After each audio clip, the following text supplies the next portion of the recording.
just read your book. My bad. I just read the book Make Your Bed, and here's my thoughts.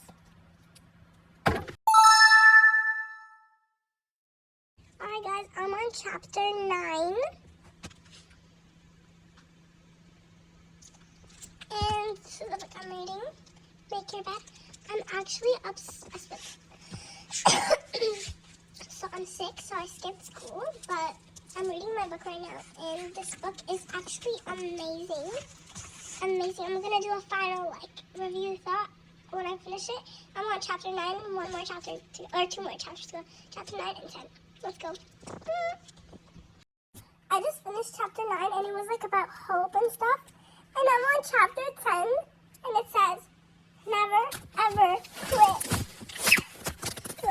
This is the inside part. The inside part is really cute. I love it. It says, if you want to change the world, don't ever ring the bell. Last chapter, guys. I'm so excited.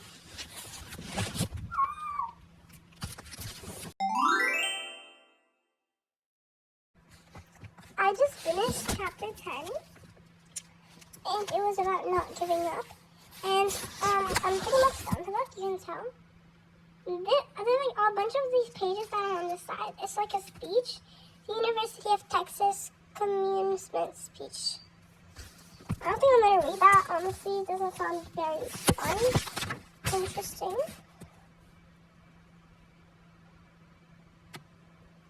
Maybe I'll read it later, but... Ooh! I'm going to reread a bunch of my favorite parts. So let's do it. What's up, peeps? Make Your Bed is officially my favorite book ever. So basically, it's about this guy who is in the Navy SEAL, an army, and then he in the Navy, there's 6 months of training, and it's really hard, and he talks about all his experiences and stuff, and then he talks about his experience, and every single training that they do, it always comes with a lesson, and he explains all the lessons that he learned, a bunch of useful things in life. And I'm obsessed with this book. Some of the parts is kind of boring because he's just talking about war and training and history, I guess. But most of the parts are amazing, and you can get a lot from this book. So Roxana, in the future, reread this book. It's so worth it. I'm gonna read it every year. I feel such a good book to self-improvement, y'all. I love it.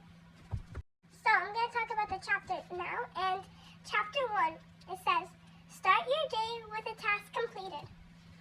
Now another side says, if you want to change the world, start off by making your bed. And this one just talks about how if you make your bed in the morning, it's just one task complete, and then it motivates you for the rest of the day to complete more things, Alright, chapter 2.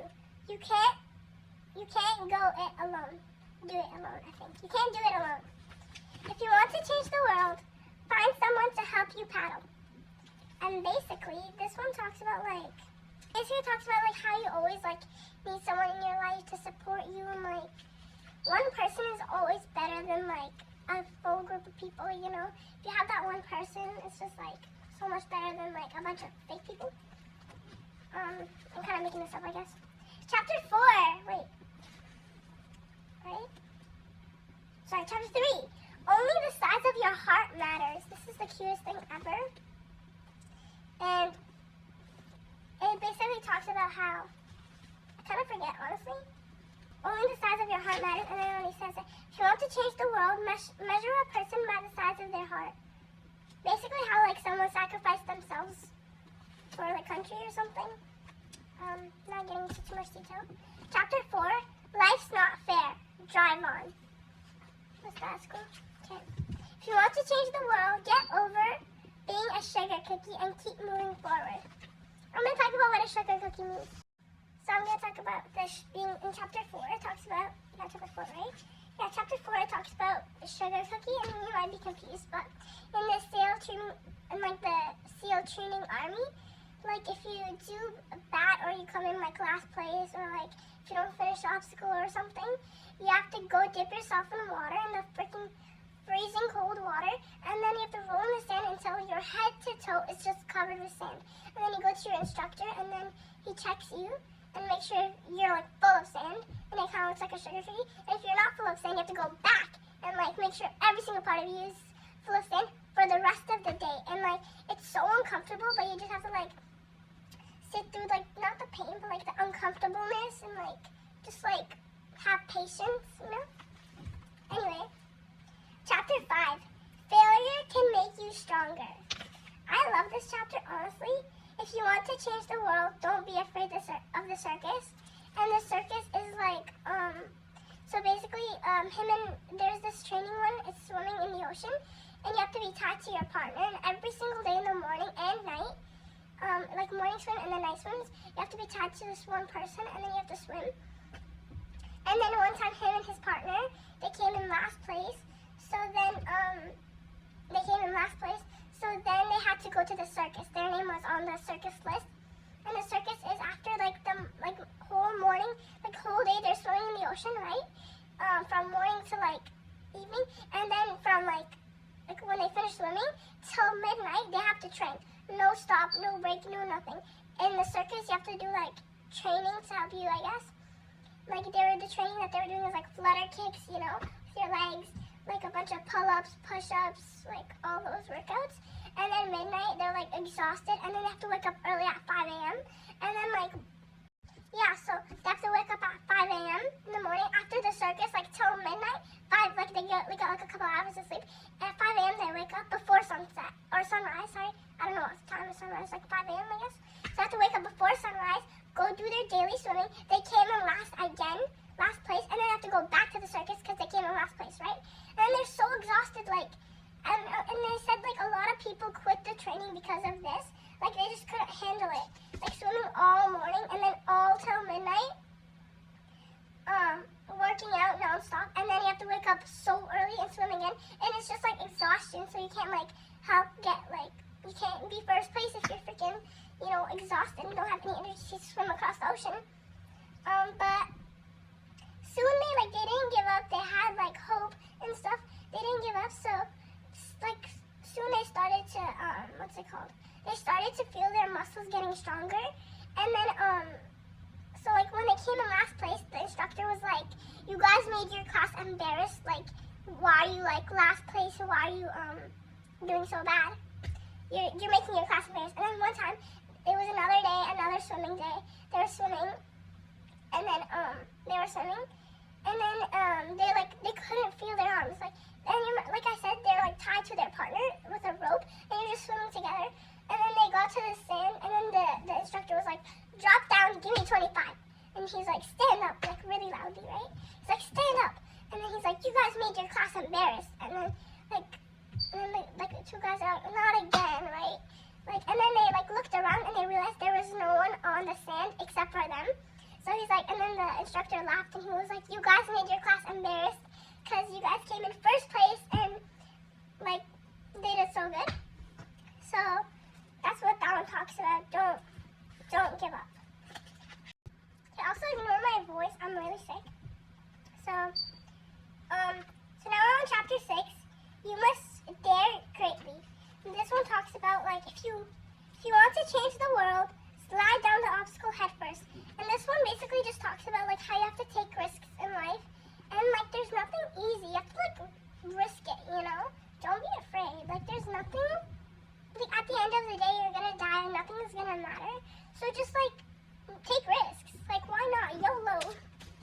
Anyway, where were we? Chapter 6? Chapter 7, where are you?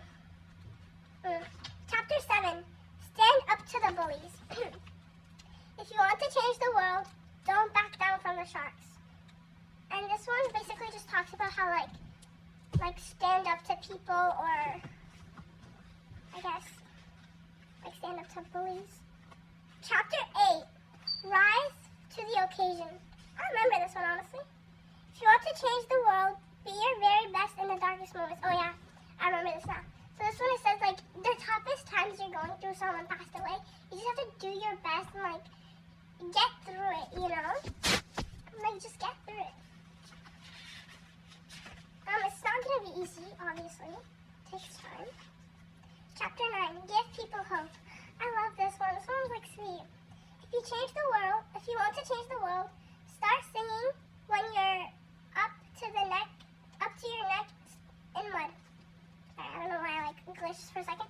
But this chapter 9, talks about how like they were like in quicksand mud or something up to their neck, and they had to like swim, and then like they were all freezing cold and shivering and stuff. But then one person like started singing, and then like that one person who was singing gave hope to the rest of the people, and he gave hope to the rest of the people, and the whole class was like singing, and it was just really sweet moment. Chapter 10, never ever quit. I love this one. If you want to change the world, don't ever ring the bell. And basically this one just says like in the Navy, Army, once you ring the bell 3 times, that means you cannot do it anymore. Yeah, and a lot of people did it. And it basically talks about how this Afghanistan guy who was 19 years old, really young, in the Navy Army SEAL, a blast happened or something, and then both of his legs had to be amputated, like cut off, so he was legless. But he still didn't give up. He got synthetic legs, and then he was doing pull-ups and push-ups, and he graduated the class, which was really adorable. And now I'm gonna read the last paragraph, which is like, it sums up everything. I'm gonna read it now. Alrighty! Now I'm gonna read the last paragraph, which like just talks about everything, the whole book. It says, remember, start each day with the task completed. Find someone to help you through life. Respect everyone. Know that life is not fair, and that you will fail often. But if you take some risks, step it up when times are toughest, face down the bullies, lift up the downtrodden, and never, ever give up. If you do these things, then you can change your life for the better, and maybe the world. I love it! I'm obsessed with this book. I'm not much of a reader, but I'm like trying to read self-improvement books and just like, you know, this book is, and it's like small, so like it's cute, and I just love it. Alright guys, peace out.